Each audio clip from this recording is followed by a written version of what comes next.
Welcome to the BIMPeers Talk Show. In the last episode, we created simple images using Basic mode. Today, we'll take a look at Pro mode, where you can control things in much more detail. That's right.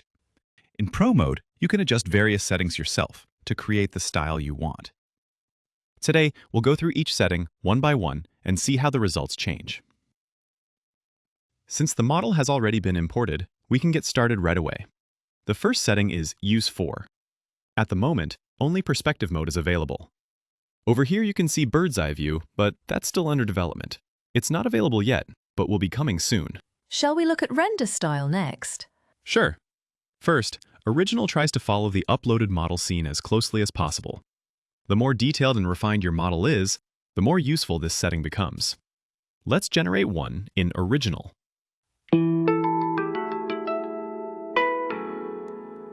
As you can see, it faithfully follows the canvas scene. Oh, this really looks exactly like the model.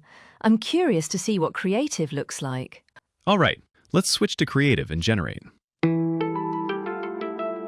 As you can see, the colors and lighting become bolder, and the result feels more atmospheric.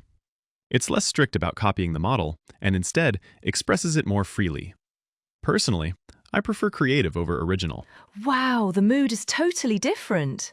Depending on the level of detail and refinement in the model, it seems like you can choose between Original and Creative as needed. Since we're short on time, let's move right on. Next up is AI strength. Just from the name, it sounds like the level of AI involvement? Exactly. Simply put, it controls how strongly the AI interprets and redraws the model image. Let's start with a default value of 3. Oh, that looks pretty stable, but I can't really tell from just one image. Can you max it out? Sure thing. Let's crank it up to 9. Now you can see that the AI is much more active, adding new details and a lot of creative interpretation. It feels far more imaginative, doesn't it? Wow, the atmosphere is completely different. Compared to the previous one, this feels more like a concept design. Exactly. If you want a more creative outcome or a magical twist on your model, this is the way to go. Shall we move on? Yes, let's keep going. What's next? The next one is Shape Variable. This setting controls how closely the model's shape is preserved. Lower values keep the original form more faithfully, while higher values allow for more transformation. Let's try it with a value of 3.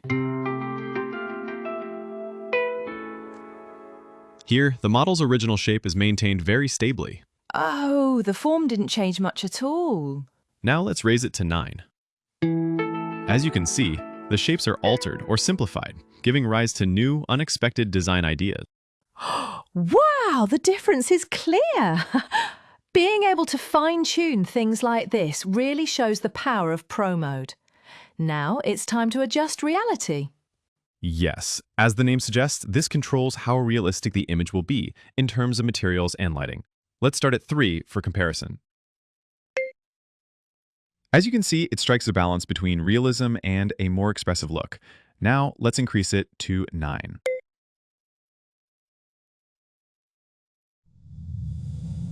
The result is much more realistic with a photo-like texture. This is especially useful when you want photorealistic results. Wow, you can really see the difference in the materials and lighting. That's impressive. So with this, we've covered all the main Pro mode settings, right? That's correct.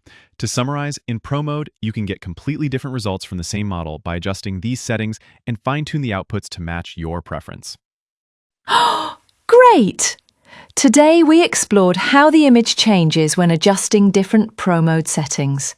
In the next episode, we'll take a look at ArchiFilm Beta's new features, Reference Image and Prompt Boost, and show you how they make it easier to create more refined results. If you found today's video helpful, don't forget to like and subscribe. We'll see you again next time. Thanks for watching. Bye.